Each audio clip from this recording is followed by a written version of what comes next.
Good morning my dear students. चलिए आज start करते हैं 18 एनुलिन सिस्टम के बारे में। आज हम स्टडी करते हैं 18 एनुलिन सिस्टम। ओके, ये कौन से रूल को फॉलो करेंगे माय डियर? ये रूल को फॉलो करेंगे 4n+2 pi electron Hückel rule को फॉलो करेंगे। अब इसके लिए आपके पास n की वैल्यू कितनी होनी चाहिए? अगर n मैं प्लेस करता हूँ 4 प्लेस करूंगा तो 4 मल्टीप्लाइड बाय 4 प्लस 2 कितने हो गए? 4 4 जा 16 plus 2 equals to 18 pi electron. Okay, तो हमारे पास जो भी 18 एनुलिन सिस्टम है मीन्स 18 पाई इलेक्ट्रॉन सिस्टम है।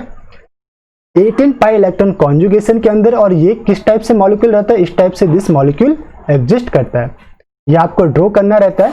अगर इसे ड्रॉ करना है तो पहले दिस पोर्शन को आप पहले बनाइए ऊपर। ओके, देन नीचे चलते जाइए।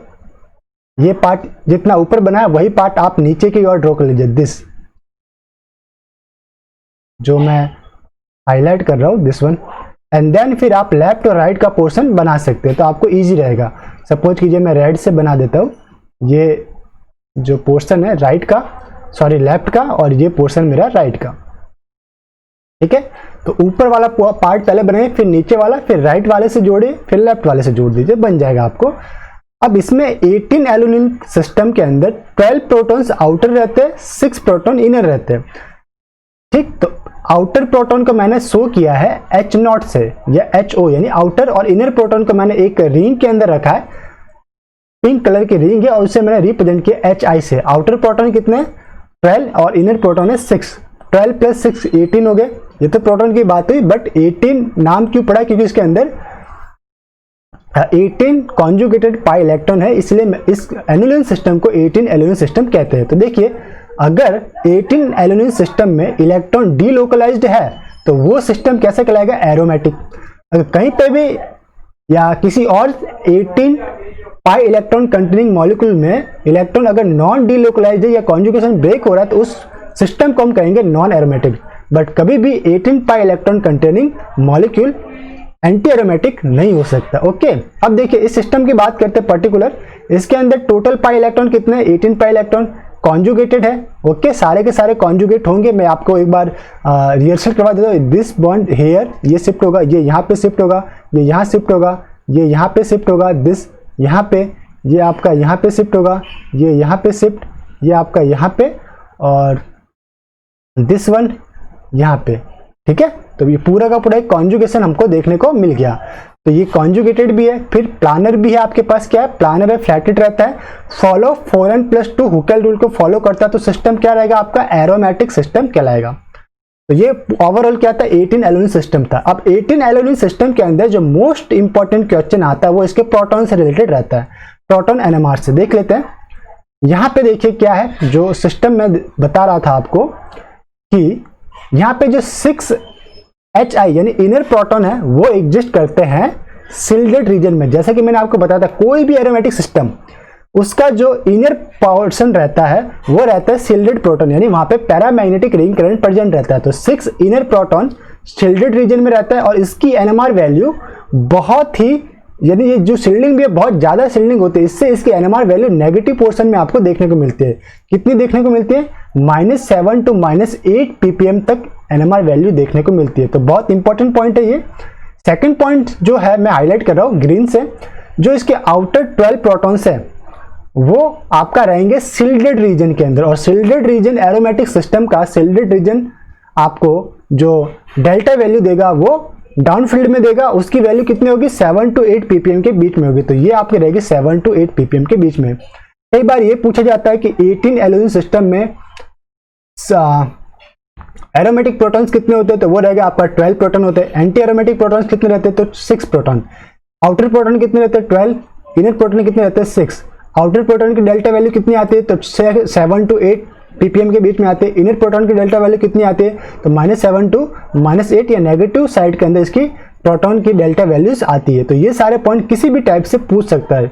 ठीक है, पूछने का तरीका उसका अलग हो सकता है, लेकिन पॉइंट यही रहता है, शिल्डिंग और डीशिल्डिंग। ओके, नेक्स्ट हमारे पास एक एग्जेप्शन क्या है? हमारे पास एग्जेप्शन क्या है? ये आपके पास एक सिस्टम दे रखा है, दिस वन। इसमें पाई इलेक्ट्रॉन काउंट करके मैं आपको बताऊंगा, और ये इस टाइप से भी हो सकता है। ये एग्जेप्शन आपको मिलेगा जेरी मार्च बुक के अंदर, इसके ऊपर से क्वेश्चन भी पुट हुए। अगर मैं इसके अंदर पाई इलेक्ट्रॉन कैलकुलेट करूं जो कि कॉन्जुगेशन में आपको दिखेंगे, दिस इज 1 2 3 4 5 6 एंड 7, तो टोटल पाई इलेक्ट्रॉन कितने हो गए 7 multiplied by 2 equals to 14 pi electron. अब 14 पाई इलेक्ट्रॉन कौन से रूल को फॉलो करता है, 4n+2 पाई इलेक्ट्रॉन रूल को फॉलो करता है। तो इस हिसाब से ये होना क्या चाहिए था, एरोमेटिक, बट ये एरोमेटिक नहीं होता, ये कैसा होता है, एंटी एरोमेटिक सिस्टम आपको देखने को मिलता है। यहाँ पे भी डबल बॉन्ड चेक कर लेते हैं, 1 2 3 4 5 6 7 और ये 8, यहाँ पे टोटल कितना देखने को मिल रहा है आपको, जस्ट 1 मिनट, 1 2 3, सॉरी यहाँ पे हमने एक नंबर गलत दे दिया है, इसे हम सही करेंगे। दिस वन को टोटल पाई बॉन्ड जो हमारे पास यहाँ पे देखने को मिलेगा उसे मैं वापस से राइट डाउन करता हूँ। ये रहेगा 1 2 3 4 5 6, यहाँ पे 6 प्रोटॉन्स है, सॉरी 6 डबल बॉन्ड है, तो पाई इलेक्ट्रॉन कितने हो गए हमारे पास, पाई इलेक्ट्रॉन्स हो गए 6 मल्टीप्लाइड बाय 2, 12 पाई इलेक्ट्रॉन। अब ये 12 पाई इलेक्ट्रॉन कैसे हैं, आपके पास कॉन्जुगेशन में है, तो ये फॉलो कर रहे हैं 4n रूल को फॉलो कर रहे हैं, तो 4n रूल को फॉलो कर रहे हैं, तो कैसे हो गए ये एंटी एरोमेटिक। इसी टाइप से यहाँ पे भी अगर हम देखें तो 1 2 3 4 5 6 7 8 मल्टीप्लाइड बाय 2 कितने हो गए 16 इलेक्ट्रॉन, ये 4n रूल को फॉलो करेंगे तो कैसे हो गए ये एंटी एरोमेटिक। तो इस टाइप से याद रख सकते हैं। ओवरऑल ये जनरली एक एक्सेप्शनल केस आपको दे रखा है जेरी मार्च बुक के अंदर एंटी एरोमेटिक सिस्टम का। ओके, हमारे पास नेक्स्ट जो यहाँ पे है, ये आपके पास एक क्वेश्चन है जिसे हम सॉल्व करते हैं। देखिए क्वेश्चन क्या पूछा है, right the acidic order of following compound. Okay, acidic order of following compound हमें पता करना है, कंपाउंड ए बी एंड सी।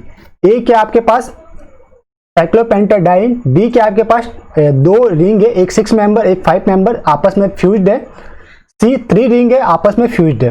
देखिए अगर रिंग साइज इंक्रीज होती है तो एरोमेसिटी डिक्रीज होती है। ओके, रिंग साइज कैसे, मैंने फ्यूज रिंग साइज की बात कर रहा हूँ, सिंगल रिंग साइज की बात नहीं कर रहा। फ्यूज्ड रिंग साइज अगर आपकी बढ़ती है तो एरोमेसिटी डिक्रीज होती है, क्योंकि पर साइक्लिक रिंग एरोमेसिटी फिर डिक्रीज हो जाएगी। देखिए कैसे, सिस्टम ए है, इसके अंदर अभी पाई इलेक्ट्रॉन्स कितने हैं 4 पाई इलेक्ट्रॉन है, एरोमेटिक होने के लिए 6 पाई इलेक्ट्रॉन चाहिए, तो ये जो प्रोटॉन है इजीली रिमूव हो पाता है, इसलिए इसकी एसिडिटी इंक्रीज रहती है। तो पी के वैल्यू क्या रहेगी 18 क्यों है कंपेयर टू बी की तुलना में। देखिए बी के अंदर भी पाई इलेक्ट्रॉन कितने हैं 1 2 3 4, यानी वो ये यानी कि 8 पाई इलेक्ट्रॉन है, 8 पाई इलेक्ट्रॉन है, एरोमेटिक नहीं है। एरोमेटिक होने के लिए इस प्रोटॉन को ये क्या करेगा एलिमिनेट करेगा, तो टोटल 10 पाई इलेक्ट्रॉन हो जाएंगे। अब इसकी पी के वैल्यू 20.1 है। पी की वैल्यू इंक्रीज क्यों हुई, क्योंकि ये जो है लेस एसिडिक है कंपेयर टू स्ट्रक्चर ए। क्यों, क्योंकि structure A after the proton elimination more aromatic compound के अंदर चेंज होगा कंपेयर टू बी। बी भी एरोमेटिक होगा बट उसकी जो एरोमेसिटी है वो लोअर रहेगी compare to ring A. Okay, और इसी टाइप से अगर मैं स्ट्रक्चर सी की बात करूं, इसके अंदर 3 रिंग आपस में फ्यूज्ड है, तो जो इसकी एरोमेसिटी है पर रिंग लोअर रहेगी compare to A and B structure. Okay, तो यहाँ पे भी प्रोटॉन एब्स्ट्रैक्ट होने के बाद जो आपको स्ट्रक्चर मिलेगा दिस वन, ये आपका क्या रहेगा एरोमेटिक रहेगा। इसी टाइप से स्ट्रक्चर बी में प्रोटॉन एब्स्ट्रैक्ट होने के बाद स्ट्रक्चर जो मिलेगा एरोमेटिक होगा, और ए के अंदर भी ये स्ट्रक्चर एरोमेटिक होगा। एरोमेटिक क्यों होगा, क्योंकि जो 6 पाई इलेक्ट्रॉन स्ट्रक्चर ए में है वो कॉन्जुगेट करेंगे, प्लानर है और साइक्लिक है। ओके, मैं हाईलाइट करता हूँ इसे एक्वा कलर से, this one is conjugated planar and cyclic. देखिए कॉन्जुगेट कैसे कर रहा है, जहां पे मैंने कॉन्जुगेशन करवा के भी बताया। ये अगर आपका मैं बात करूं, this particular bond shifting here, ये आपका यहाँ पे शिफ्ट हो रहा है, ये नेगेटिव चार्ज इसके ऊपर, तो यहाँ पे आ गया नेगेटिव चार्ज। अब क्या हो रहा है आपका, ये नेगेटिव चार्ज, ये बॉन्ड आपका यहाँ पे अटैक कर रहा है, ये नेगेटिव चार्ज यहाँ पे, तो इस कार्बन के ऊपर नेगेटिव चार्ज। ठीक है, तो ये हो रहा है इसका कॉन्जुगेशन। तो कॉन्जुगेशन हो रहा है और टोटल पाई इलेक्ट्रॉन कितने, 6 पाई इलेक्ट्रॉन से हकेल रूल को फॉलो कर रहा है, तो क्या ये एरोमेटिक आ जाएंगे। अब प्रोटॉन एब्स्ट्रैक्शन के बाद एरोमेटिक सिस्टम में कन्वर्ट हो रहा है, तो मोर एसिडिक प्रोटॉन वो कहलाएगा। और पी के वैल्यू इसलिए उसकी सबसे लेस है क्योंकि मोर एरोमेटिक है। और जो स्ट्रक्चर सी की बात की तो सी के अंदर जो पी के वैल्यू एच की है वो हाई है। क्यों, क्योंकि प्रोटॉन एब्स्ट्रैक्शन के बाद जो सिस्टम बन रहा है वो लेस एरोमेटिक है कंपेयर टू ए। ओके, ये नेगेटिव चार्ज है यहाँ पे आफ्टर द प्रोटॉन एब्स्ट्रैक्शन, और ये भी कॉन्जुगेशन में पार्टिसिपेट करता है। देखिए कैसे, इसे आप यहाँ पे अटैक कराइए, ये बॉन्ड यहाँ पे शिफ्ट हो जाएगा तो नेगेटिव चार्ज आएगा। ठीक, अब आप यहाँ पे इसे अटैक करवा सकते हैं, ये बॉन्ड यहाँ पे शिफ्ट होगा, ये यहाँ पे दिस हेयर। ओके, इस टाइप से कॉन्जुगेशन में पार्टिसिपेट करेगा।